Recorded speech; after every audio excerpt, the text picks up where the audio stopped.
Let's try to get our heads around the idea of divergence. So first, like I did with gradient, I'll show you the mechanics, which are actually pretty straightforward, and then I'll try to give you the intuition. And once you have the intuition, at first it'll seem very, I don't know, unintuitive maybe, but then once you get it, you're like, oh, that's it. So let's see what divergence is. So let's say I have a vector field. And let's say this vector field, just for the purposes of visualization, it could be anything, but let's say it represents the velocity of particles of fluid of any point in 2 dimensions. So it's going to be a 2-dimensional vector field. It's going to be a function of x and y. So the velocity at any point, it's a vector field. So let's say it is, and I'm just going to make up something. Let's say it's x squared y I. So at any point in the x direction, at any point x comma y, its velocity in the x direction will be x squared y, and then its velocity in the y direction, I don't know, maybe it's just 3yj. That's its velocity in the x direction. So its velocity in the x direction is actually a function of x and y. Its velocity in the y direction is just a function of y. So what is the gradient? So what is the divergence? So a couple of ways we can write it. The correct way to write it is the divergence of our vector field v. But a common mnemonic to remember the operation of divergence is to write the upside down triangle, which was the same notation we used for gradient, but take the dot product of that and the vector.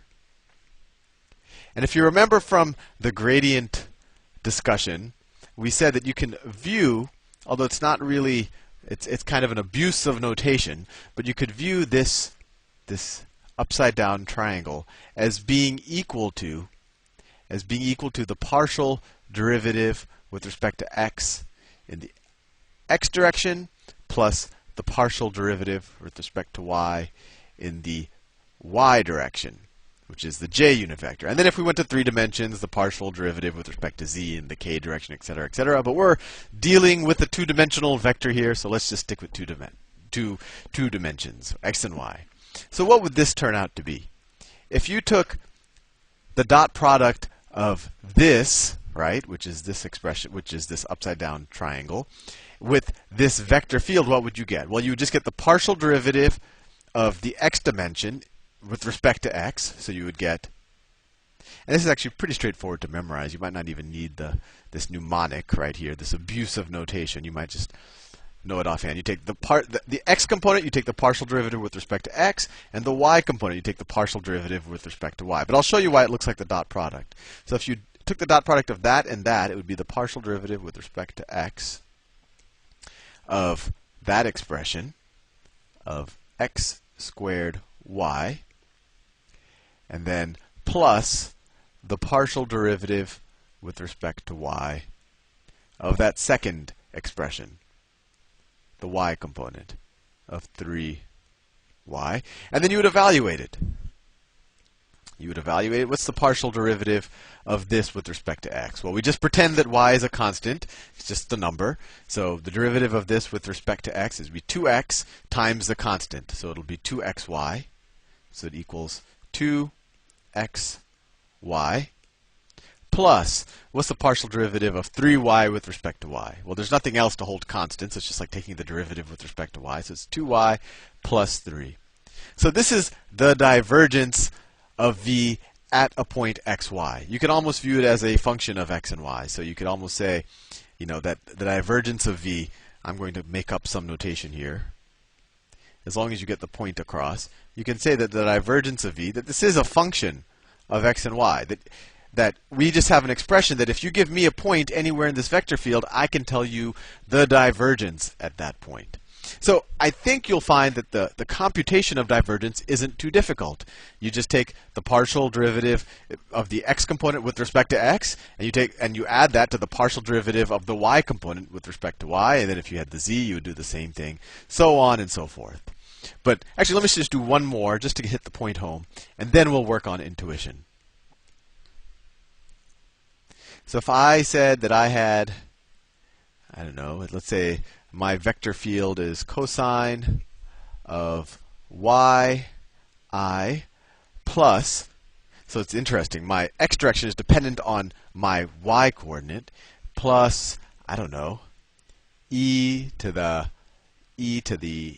x y j. So then I'm like, oh, that's difficult, but because I have this e's and these cosines. But we'll see. If you just keep your head straight on what's constant and what's not, it's not too bad. So the divergence of v, is equal to the partial derivative of this expression with respect to x. Well, what's the derivative of this with respect to x? If y is just a constant, cosine of y is just a number. So this will the derivative of this with respect to x is just 0. Plus, what's the derivative of this with respect to y? Well, you could just view x, since it's a constant, as the coefficient on y. So the derivative of xy with respect to y is just x. And then the derivative of e to anything is e to anything. I just did the chain rule. E to the xy. And so that is the divergence. So you could just ignore this. It's x e to the xy. And one thing to immediately realize, even before we work on the intuition, is when we did gradient, I gave you a surface, and it gave us a vector field, or I gave you a scalar field, and you got a vector field. When you take the divergence of something, you're going in the opposite direction in some ways. You start with a vector field, right? And what's a vector field? It's something that if you give me any point x and y, I'll give you a vector. So if you wanted to graph it, you would have, like, in the xy plane, you would have a bunch of vectors. And I'll show you how that looks in a second when we go over the intuition.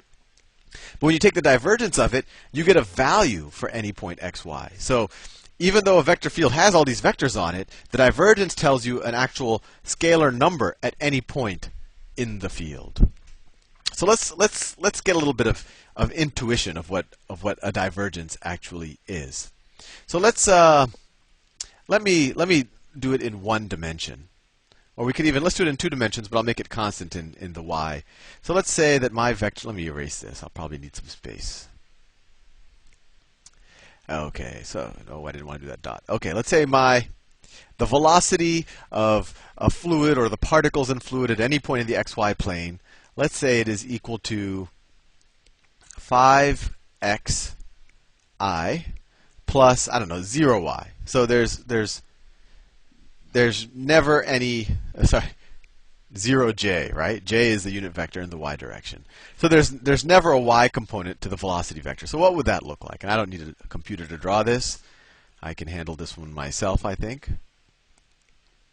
So if that's the y-axis, that's my x-axis. So when x is equal, I'll just sample some points and draw some vectors. When x is equal to 1, so let's say x is 1 there. What's the magnitude of this vector? It'll be 5, right? So actually, let me make this a different number, because it'll make it hard to do. Let's make this 1/2 x.